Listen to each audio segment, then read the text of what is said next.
Saludos a cada uno de ustedes. Una vez más nos volvemos a encontrar. Les agradezco que una vez me acompañen para estudiar la palabra de Dios. Seguimos con el tema que está basado en el libro a los Colosenses, que es la supremacía y la preeminencia de Cristo en toda la creación. El mensaje del día de hoy es titulado La iglesia que está madurando y luchando por permanecer en Jesucristo. Con esto, pues, en mente vamos nosotros a leo como acostumbro de la Biblia de las Américas, este pasaje que está en el libro de Colosenses capítulo 2, versículos del 1 al 7, y dice así la palabra: porque quiero que sepan qué gran lucha tengo por ustedes y por los que están en la Odisea y por todos los que no han visto mi rostro. Espero que con esto sean alentados sus corazones y unidos en amor alcancen todas las riquezas que proceden de una plena seguridad de comprensión, resultando en un verdadero conocimiento del misterio de Dios, es decir, de Cristo, en quien están escondidos todos los tesoros de la sabiduría y del conocimiento. Esto lo digo para que nadie los engañe con razonamientos persuasivos, porque aunque estoy ausente en el cuerpo, sin embargo estoy con ustedes en espíritu, regocijándome al ver su buena disciplina y la estabilidad de la fe de ustedes en Cristo. Por tanto, de la manera en que recibieron a Cristo Jesús el Señor, así anden en Él, firmemente arraigados y edificados en Él y confirmados en su fe, tal como fueron instruidos, rebosando de gratitud. Señor, bendiga su palabra. Vamos a ir en oración. Padre bendito, gracias te damos, Señor, en este día por permitirnos regresar a estudiar este libro, Señor, de Colosenses, en el cual, Padre, podemos ver la supremacía y la preeminencia de nuestro Señor Jesucristo sobre todo lo que existe y sobre todo lo creado. Gracias, Señor, porque al igual que esta iglesia, nosotros los creyentes de este día hemos sido, Señor, infundidos por el Espíritu Santo en nuestros corazones y el entendimiento de la grandeza de Cristo. Te amamos, gracias por tu Espíritu Santo que sigue trabajando en nuestras vidas, en nuestros corazones, nuestro entendimiento, para que podamos nosotros igualmente estar fundados, estar arraigados, cimentados, Señor, en nuestro Señor Jesucristo, y que, Padre, toda esa relación es una relación que ha sido revelada a los creyentes a través de tu Espíritu Santo. Te amamos, ayúdanos a entender, pues, en este día, Padre, la importancia de madurar y seguir creciendo en Cristo Jesús. Esto te lo pido en el nombre de Cristo Jesús, nuestro Señor y Salvador. Amén.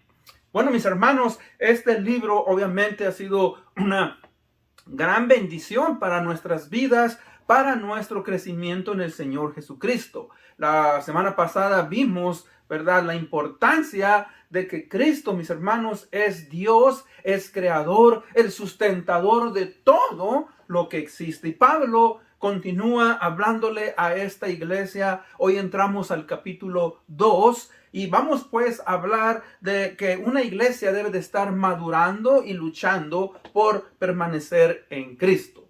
Aunque a veces eso pues puede ser contradictorio. Tristemente, si una iglesia no trabaja en su doctrina, si una iglesia no se fortalece en la palabra de Dios, puede ser desviada o muchos de sus miembros pueden morir, pueden apartarse, pueden ser engañados aún en este día. Así es que vamos pues a estudiar este pasaje del día de hoy. Hace muchos años, mis hermanos, yo soy el menor, estábamos hablando sobre la familia y por alguna razón ellos quisieron molestarme y me dijeron que pues yo no había sido hijo natural de mis padres, sino que a mí me habían recogido, que alguien me había regalado y que ellos me habían adoptado. Bueno, yo obviamente, hermano, yo estaba chico, estaba pequeño, y para mí eso fue de un gran impacto. Y lo que hice fue que salí corriendo, salí con mi madre y le conté muy preocupado, muy consternado por lo que ellos me habían dicho. Y le dije: mami, es cierto que yo soy recogido, que yo no soy un hijo natural. Mi madre obviamente se me quedó vio yo creo en mi rostro la angustia y pues ella me tomó y me dijo lo siguiente: escucha lo que te voy a decir, me dijo. Yo te di a luz. Yo te vi nacer. Tú saliste de mi vientre. ¿Entiendes esto?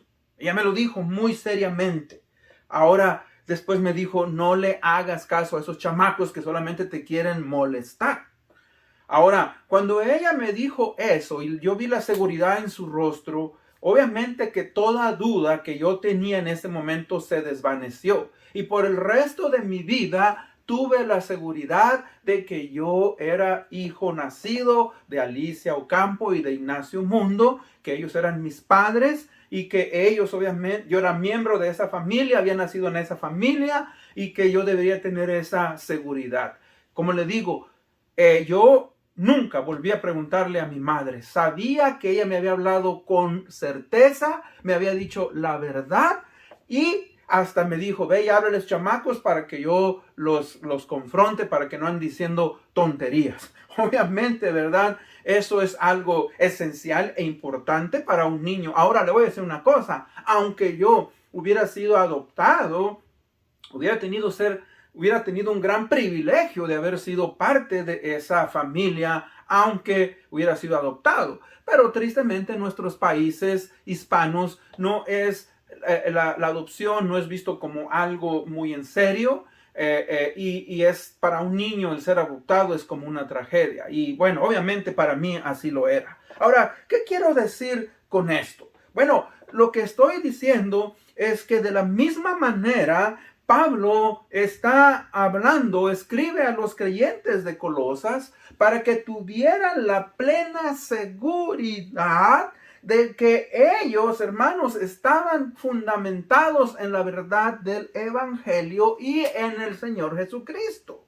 Que ellos debían de afirmarse y arraigarse en esa verdad que es fundamental en la vida cristiana. De hecho, en el capítulo 2, versículo 2, la segunda parte del versículo dice: de una plena seguridad de comprensión, resultando en un verdadero conocimiento del misterio de Dios, es decir, de Cristo. O sea, que Pablo les dice que ellos deben de tener una plena seguridad de comprensión de que, así como les ha hablado de que Cristo Jesús es Dios, es Señor, que fue humano y fue Dios al mismo tiempo, y que Él es el que tiene la preeminencia en toda la creación, de la misma manera, pues nosotros igual como cristianos debemos de afianzarnos y debemos, mis hermanos, estar edificados, arraigados, fundados en esa verdad fundamental. Vemos que, ¿verdad? El apóstol Pablo les expresa, dice el versículo 1, porque quiero que sepan qué gran lucha tengo por ustedes y los que están en la Odisea, me imagino los que estaban en Hierápolis, y por todos los que no han visto mi rostro. Recuerden, Pablo estaba en la cárcel, muy posiblemente en Roma, aproximadamente en el año 60-62 después del Señor Jesucristo. Estaba preso, él no podía visitar a estos hermanos, pero obviamente les había escrito esta carta. Y les dice: espero que con esto sean alentados sus corazones y unidos en amor, alcancen todas las riquezas que proceden de una plena seguridad de comprensión, resultando en un verdadero conocimiento del misterio de Dios, es decir, de Cristo. O sea, ellos han recibido la fortuna, el regalo por gracia a través de la fe en el Señor Jesucristo, de ser recibidores del Evangelio y del conocimiento de Cristo Jesús, para poder ellos, ¿verdad?, cambiar, ser transformados en una nueva manera de pensar. Esa es importante también en el cristiano de cada época. Debemos estar, hermanos, seguros de que Cristo es nuestro Dios, de que Cristo obviamente fue tan ser humano como Dios, y eso lo seguiremos viendo, porque esa es una de las razones por las cuales Pablo escribe a esta iglesia, para que ellos sigan adelante, que no se dejen engañar por ciertas falsas enseñanzas que se han introducido, como el gnosticismo, como las mismas religiones que ellos practicaban en esa región, aún tal vez del judaísmo y otras religiones que se habían introducido, lo que llamamos un sincretismo. Hay muchas religiones, incorporan muchas de estas creencias y traen una nueva creencia, lo cual es, obviamente, en el cristianismo es incorrecto. Ahora, hay algo muy interesante que el apóstol Pablo dice, resultando en el versículo 2, resultando en un verdadero conocimiento del misterio de Dios, es decir, de Cristo. Entonces, vamos, hermanos, a entrar al punto número 1. El punto número 1 hoy es el misterio de Jesucristo, del que el Pablo nos habla en estos pasajes. Lo podemos ver de diferentes maneras. Misterio de Jesucristo, del que Pablo nos habla en este pasaje, lo podemos ver de varias maneras. Ahora, primeramente, déjeme definir. Ahí en la pantalla usted lo va a ver lo que es un misterio. Recuerde, un misterio es una verdad espiritual que ha estado velada o escondida y que no había sido revelada o no ha sido revelada aún. Esta no puede ser entendida por el conocimiento humano, sino que solamente puede ser entendida al nivel espiritual cuando nos es revelada por el Espíritu Santo a su debido tiempo. Entonces, usted va a escuchar en la palabra de Dios que hay misterios. De hecho, en el Nuevo Testamento la palabra misterio aparece más de 30 veces y en el libro de Colosenses la vamos a encontrar mínimo 3 veces la palabra misterio y vamos a enfocarnos un poquito sobre esto. O sea, ¿qué es un misterio? ¿Ok? Y hablando bíblicamente, recuerde, bueno, primeramente recuerde, un misterio es algo que no ha sido revelado o que no había sido revelado a su debido tiempo, fue revelado y que antes de que fuera revelado se entendía de una manera oscura. Por ejemplo, uno de los misterios, mis hermanos, que Cristo reveló fue que la iglesia es el cuerpo de Cristo. Esto fue revelado en la nueva dispensación. En el libro de Mateo, capítulo 16, versículo 18, el Señor Jesucristo le dijo a Pedro, yo te digo que tú eres Pedro, y sobre esta roca, hablando del Señor Jesucristo mismo, edificaré mi iglesia, y las puertas del Hades no prevalecerán contra ella. O sea, la iglesia, mis hermanos, no había nacido todavía. La iglesia nació en el día de Pentecostés. Usted lo puede ver en el capítulo 2 del libro de los Hechos. Ahora, les decía yo a los hermanos, todos los que han sido salvos antes de la iglesia, antes de que la iglesia fuera establecida por el Señor Jesucristo, y aún en nuestros tiempos, han sido salvos a través de la fe y de la gracia. Esos dos elementos son necesarios para ser salvo. Todos los hombres y mujeres del Antiguo Testamento que fueron salvos, fueron salvos por gracia y por fe. Tenemos, por ejemplo, a Noé. Dios iba a destruir a toda la humanidad. Y dice el libro de Génesis, pero Noé halló gracia delante de Dios. O sea, es el don inmerecido. Pero como Noé era un hombre justo, Dios lo usó.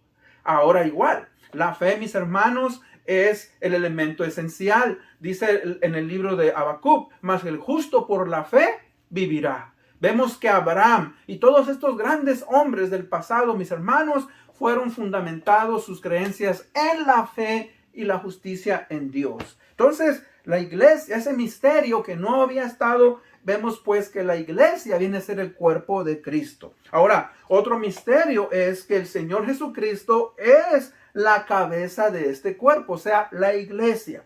Cristo Jesús nos nutre, Cristo Jesús nos da vida, Cristo Jesús nos da dirección. Por medio del Espíritu Santo, igualmente, quien fue dado a los creyentes cuando fue mandado en el día de Pentecostés. Fíjese que ahí vemos pues el poder de Cristo actuando en la iglesia de Cristo en la nueva dispensación o la nueva administración, el nuevo pacto que está basado en Cristo Jesús. Ahora, otro misterio también bien importante es que todos los judíos, todos los creyentes, tanto judíos como gentiles, vienen a formar parte de ese nuevo cuerpo que es la iglesia. O sea que recuerden, en el antiguo pacto, el pacto había sido dado a Abraham y dice, en ti haré una gran nación, en ti serán benditas todas las naciones. Pero ahora en el nuevo pacto, la iglesia, mis hermanos, es abierta a tanto judíos como no judíos. Los judíos ya no tienen la preeminencia, fíjese, en este nuevo pacto. Pues tanto los gentiles como los judíos venimos a ser aceptos por medio de la fe y de la gracia en Cristo Jesús. Es algo maravilloso.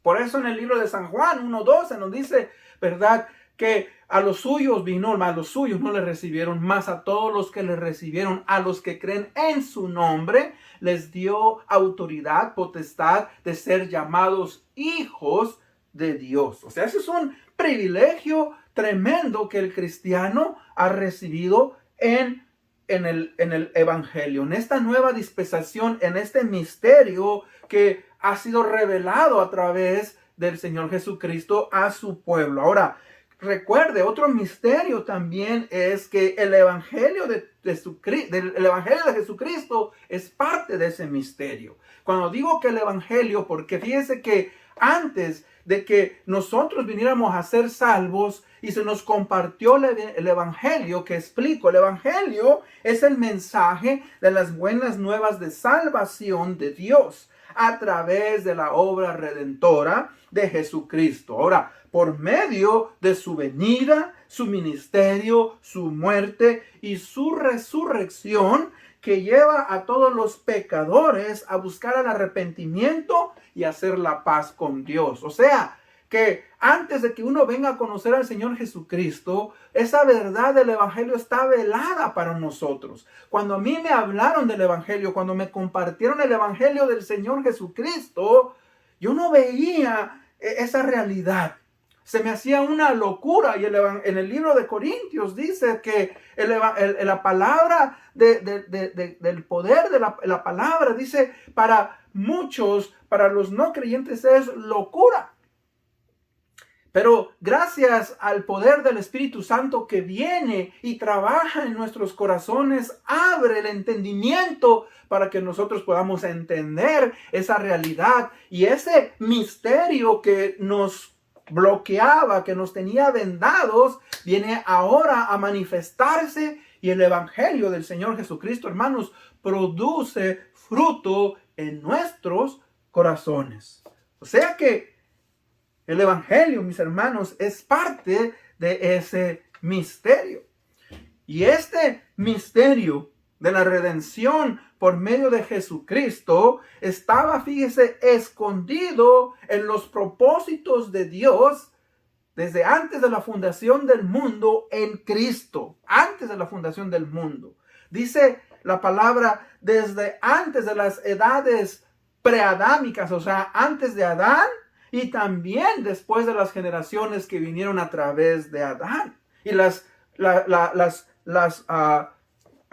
nuevas personas que vinieron a ser después de Adán. O sea que, fíjense que este misterio fue manifestado por medio de Dios y su palabra a sus santos. Ahora, cuando decimos eso, primeramente fue manifestado a sus profetas, después fue manifestado a los apóstoles, y como consecuencia de eso ha sido manifestado a la iglesia local, a la iglesia universal, y por medio de esto, ¿verdad?, todos los creyentes hemos venido a ser salvos, hemos recibido la manifestación, mis hermanos, del Espíritu de Dios.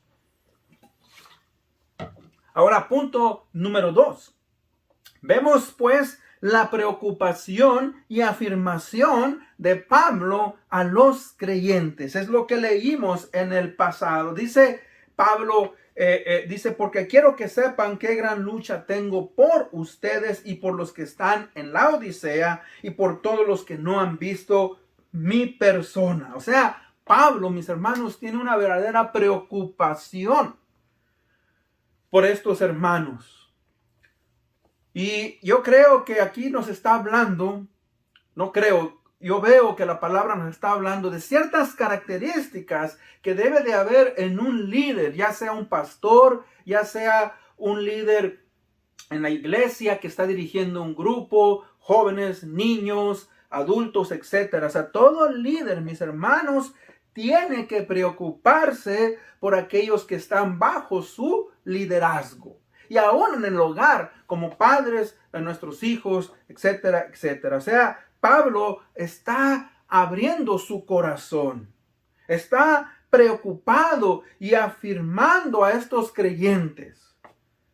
Primeramente, dice Pablo, mis hermanos, está preocupado por su estado. Cuando hablamos de su estado, puede ser su estado espiritual, su estado anímico, su estado moral y su estado mental. O sea, Pablo sabe que el cristianismo está creciendo, pero que también el cristianismo, hermanos, está siendo atacado.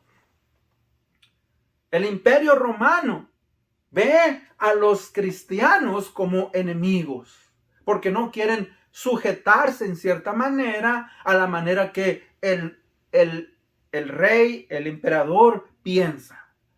Y va a venir, ya hubo una persecución donde, si usted recuerda, los creyentes en Jerusalén salieron y empezaron a difundir el evangelio, y ahora viene una persecución todavía más fuerte a través de el emperador Nerón, y el cristianismo por alrededor de unos 300 años, hermanos, sufrió persecución bajo muchos o todos los emperadores romanos. Y Pablo está confirmando, les quiere decir, ¿verdad? No se preocupen, ustedes están en Cristo, Cristo los va a sostener. Tengan fe. Fíjense que Él está intercediendo por ellos para que su seguridad en Cristo sea plena, completa, y no duden de que están en el camino correcto. Muchas veces nosotros, los creyentes, dudamos. El nuevo creyente duda más. Y a veces el cristiano dudamos de que si estamos en lo correcto. Y hermanos, vamos a la palabra de Dios y la palabra de Dios nos confirma. Los hermanos en la iglesia, el Espíritu Santo nos confirma que estamos en lo correcto. Y Pablo, ¿verdad?, como líder está intercediendo, y nosotros como líderes debemos de interceder por nuestros hermanos para que estén firmes en Cristo Jesús. Dice que Él también está al tanto de sus necesidades físicas, su salud, su caminar en Cristo. Esa es una de las bellezas que tiene la iglesia local. Como hermanos en Cristo nos preocupamos. Dijo el Señor Jesucristo, amad los unos a los otros. La preocupación, mis hermanos, constante de nosotros. Yo nuevamente veo que tristemente la pandemia, ¿verdad?, trajo a las iglesias una prueba grande. Y muchos de nosotros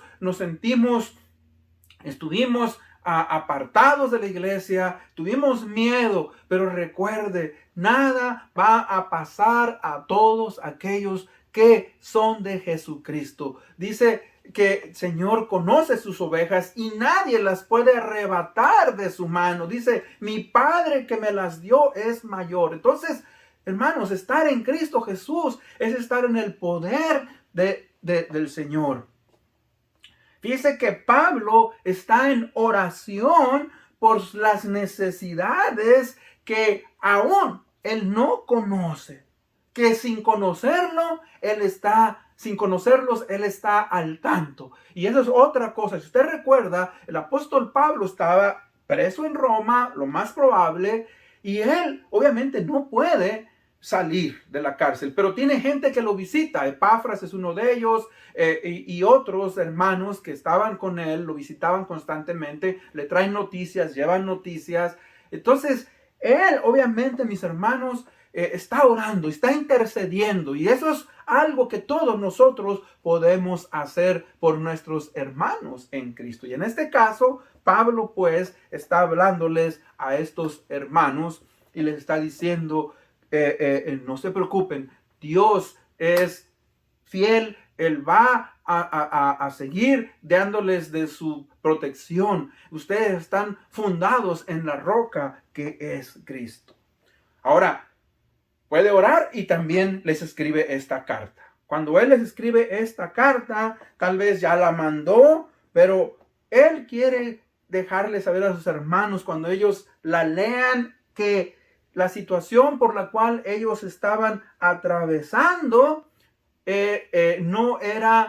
no estaba Él sin conocimiento. Él lo sabía. Él quería dejarles saber que aunque el gran apóstol Pablo estaba preso y muchos lo veían como un héroe, él no estaba, mis hermanos, en la cárcel pensando en sí mismo. Fíjese, esa es una de las grandes cosas del apóstol Pablo, un hombre, un líder que se preocupó por todos esos creyentes. Él lo dice en una de sus cartas, dice, tengo preocupación de las iglesias, de los hermanos. Hermanos, no solamente era la iglesia en Colosas, la iglesia en Filipos, la iglesia en Roma, la iglesia en Tesalónica, las iglesias que estaban en Galacia, las iglesias que estaban en Éfeso, o sea, en toda esa región en la cual él había hecho sus viajes misioneros.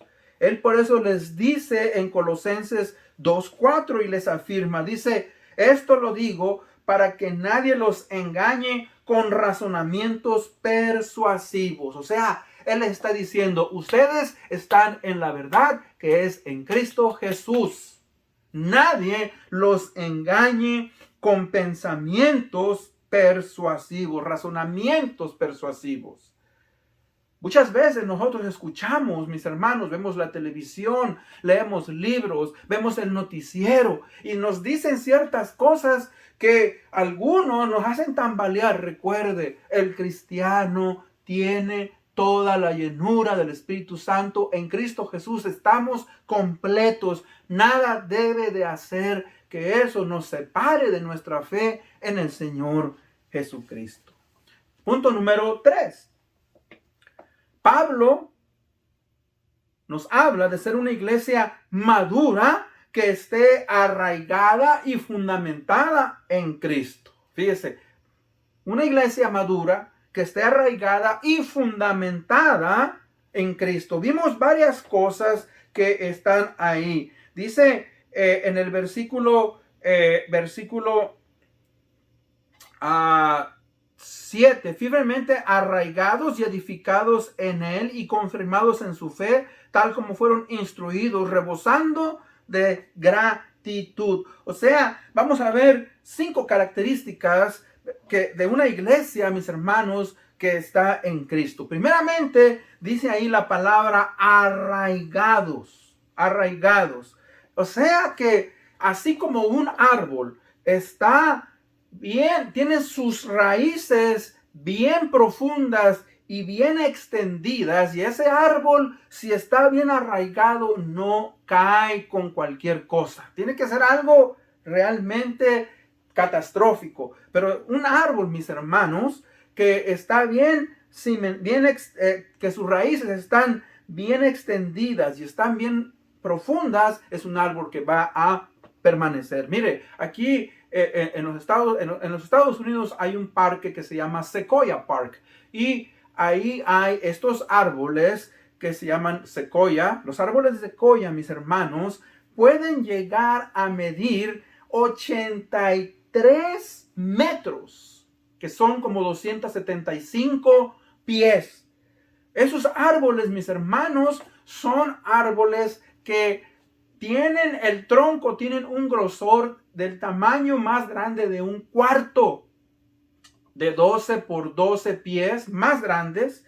Pueden llegar a tener algunos de ellos más de 1000 años. Ahora, una de las cosas interesantes que escuché de estos árboles es que estos árboles tienen sus raíces extendidas, pero ¿sabe qué? Estos árboles están conectados con otros árboles y sus raíces se juntan de tal manera que ellos, toda esta cantidad de árboles que están, tienen, hermanos, una potencia, un fundamento tan grande que no se van a caer. Están tomados los unos con los otros. Y sabe que ese es un buen ejemplo, porque igualmente nosotros como cristianos, como hermanos en Cristo, debemos estar arraigados en Cristo Jesús y con los hermanos en la iglesia local.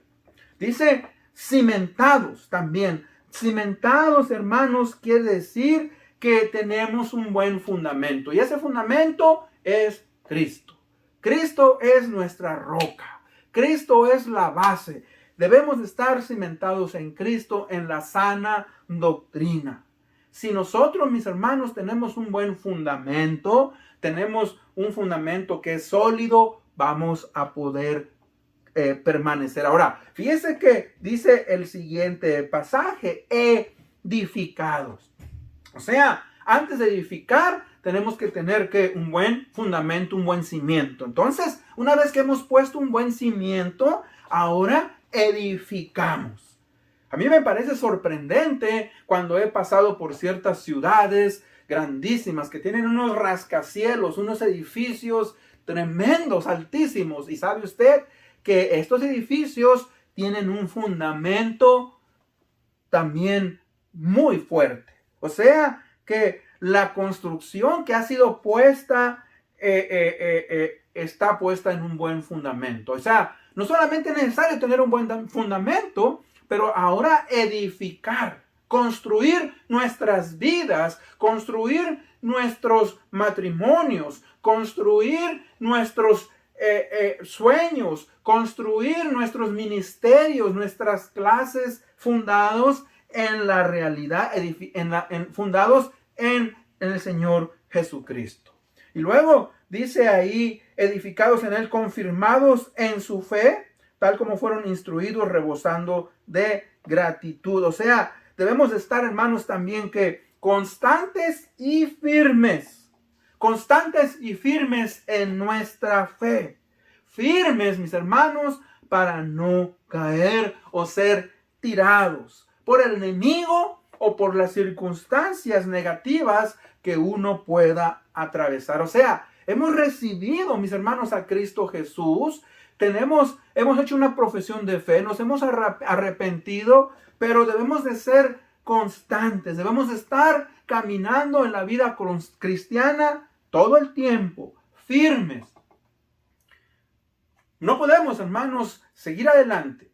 No podemos quedarnos estancados. Usted sabe que cuando un agua es estancada, esa agua empieza a descomponerse, empieza a pudrirse y no sirve. Y el cristiano debe de continuar creciendo constante para que no venga ninguna doctrina, en este caso como la iglesia de Colosenses, que vinieron falsas doctrinas y que estaban tambaleando su fe. Tenemos que estar constantes y firmes. Y el último punto es, número 5, es que estamos, hermanos, siendo agradecidos. Dice, rebosando de gratitud, versículo 7, ser agradecidos.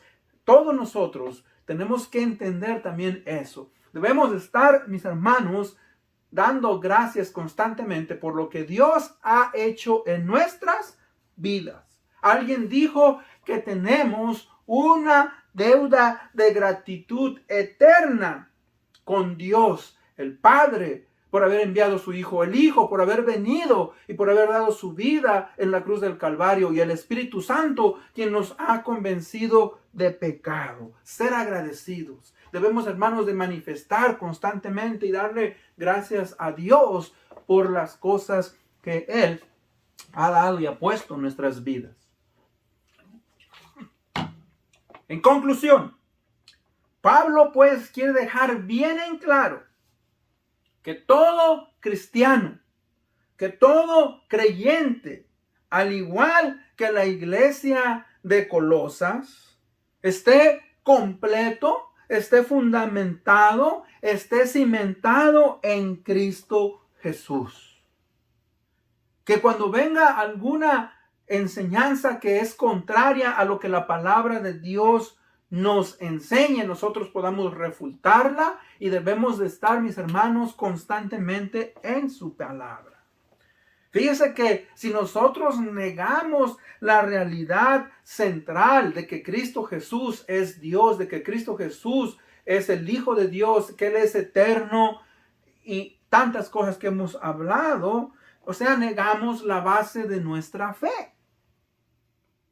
Nuestro fundamento puede ser partido, puede ser debilitado.